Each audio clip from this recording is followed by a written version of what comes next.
The basis of cosmology, really, if you hunt for it, lies in Einsteinian relativistic mechanics. And when Einstein promulgated his ideas, he totally and completely ignored anything electrical. And so the modern cosmology, with all of its ideas of omega and expanding universe and inflation theory and the Big Bang and all the rest of it, are predicated on a foundation which ignores almost half of man's knowledge about the way the universe works, which is electricity. It may sound like I'm dismissing Einstein and his theories of relativity out of hand, but we have to give Einstein credit for his integrity in pointing out that his theory did not meet his requirements, and that is that his theory had to be tied back to some form of reality. And there is no explanation as to why matter should curve space to give the effect of gravity. He felt that quantum theory, being a probabilistic theory, divorced cause and effect. And this is one of the things you cannot do in physics, is divorce cause and effect. Otherwise, you might as well give up and get a real job. But this is a puzzle that dogged Einstein through his later years, to the point that his followers tended to go off and use his geometrical explanations to conjure up things like black holes and neutron stars and so on, and the expansion of the universe and the Big Bang, without referring back to Einstein, who, with great integrity, said he wasn't satisfied with his explanation. One of the problems faced by astronomers after the space age began was to explain the discovery of very concentrated outbursts of energy in deep space. And that meant for them, since gravity is the only driving force available to them, that they required an infinite concentration of mass, because gravity is an infinitely weak force.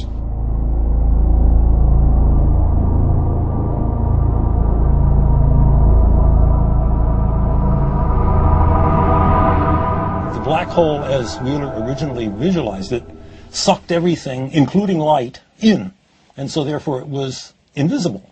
So he could postulate its existence, and we couldn't see it. And because we couldn't see it, we couldn't prove that it wasn't there. Later on, in order to explain these fantastic emissions of energy from galaxies, it was proposed, and I believe it was Stephen Hawking who did it, that there were various types of black holes, some of which actually then spat matter back out again in jets. Because, why? Because we had observed jets. In the electrical model, it's quite simple. If you think about it, the power that's expressed in your own home, in the heaters and the electric motors and the lighting and so on, is actually generated at a vast distance away from your house. In deep space, the same thing is true.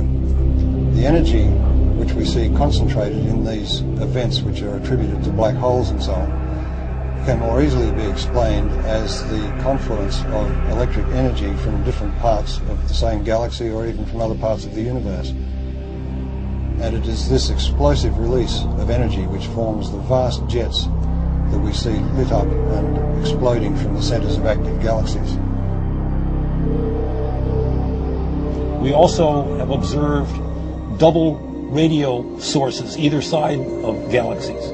And that event was predicted by Hannes Alfvén, the founding father of modern electrical cosmology, and is still to this day unexplained by standard cosmology.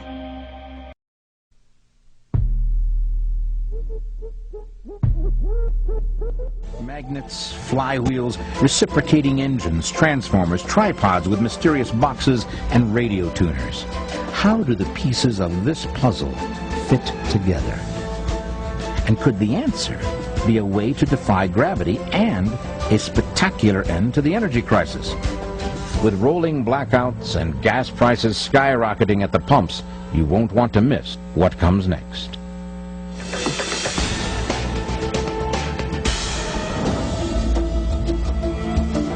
According to reports, whenever someone came up to the castle and rang the correct number of times to gain entrance, Lead Skalnin would cover up his tools before coming out to talk to the person. Why was Lead Scalman so secretive about how he moved the huge coral stones? People also said he had a sixth sense to detect if someone was secretly watching, and he would immediately stop working and simply putter around. There is a mindset called the Italian tile layer syndrome. These renowned tilers would go all over the world laying tile for important buildings and people. No one was allowed to watch them because they were protecting their trade secrets. I believe that Lead Scalman had this kind of mindset. Was Ed Lead Scalman so secretive about his construction methods and about himself that he even used a hidden code in his writings? Lead Scalman self-published this curious little book called A Book in Every Home. Following each page, he left a blank page with this explanation. Reader, if for any reason you do not like the things I say in this little book, I left just as much space as I used, so you can write your own opinion opposite it and see if you can do better. It's possible that he left the empty space for the reader to decipher a code hidden in metaphors in his book. The code may ultimately reveal how he built the Coral Castle. The book also talks about family life, Sweet 16, and how to raise boys and girls. One curious sentence says, "Don't raise girls too big by overfeeding them." Could raising girls be a metaphor for raising a stone? In Lee Scalman's writings on magnetic current, he suggests a series of experiments using magnets. Perhaps these experiments are an important key to understanding how Lee Scalman, using anti-gravity, moved coral blocks. That Ed's secrets lie hidden in code and metaphors in his writing is an intriguing possibility.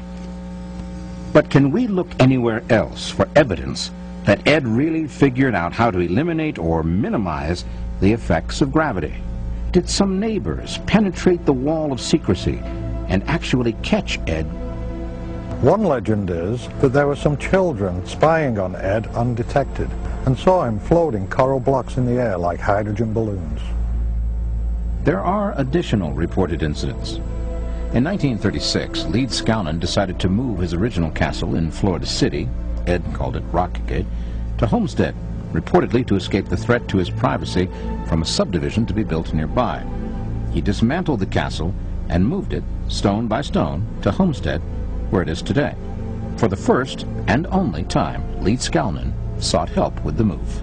Ed Lead Scalman hired a tractor to pull the chassis of an old truck that he had.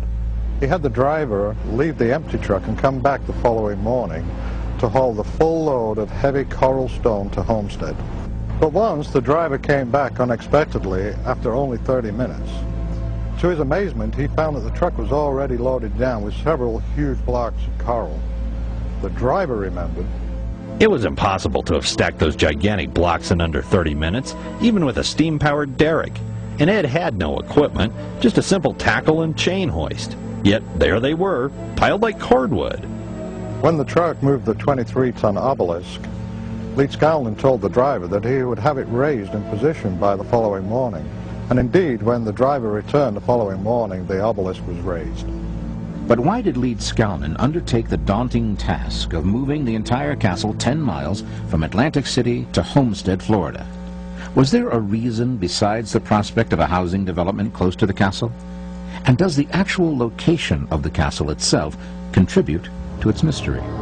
Some researchers believe that there is an energy grid that is formed around the entire Earth, an invisible pattern of energy lines that concentrate points of electromagnetic energy where the lines intersect. Did Lead Scalman somehow learn the secrets of this energy grid? And is Coral Castle a PowerPoint? I've heard that Ed had a map of the magnetic energy points of the Earth. Ray Stoner, in his book, The Enigma of Coral Castle, suggests that Lead Scalman moved the original castle to Homestead not because of an encroaching housing development, but because a surveying error misplaced the original castle 10 miles from the energy grid.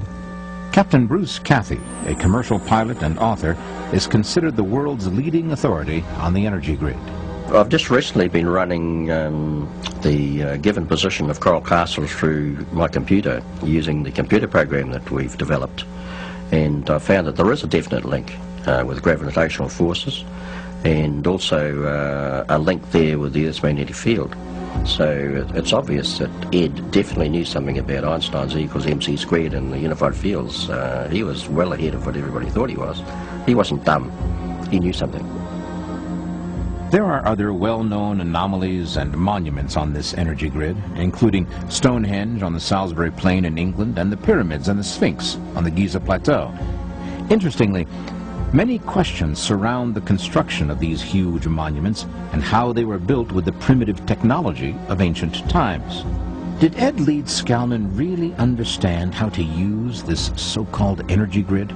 And is it even possible to speculate on how Leeds-Skalman used his unconventional view of matter and magnets to achieve anti-gravity? Here is my idea of how Leeds-Skalman flipped the magnets in his coral blocks and achieved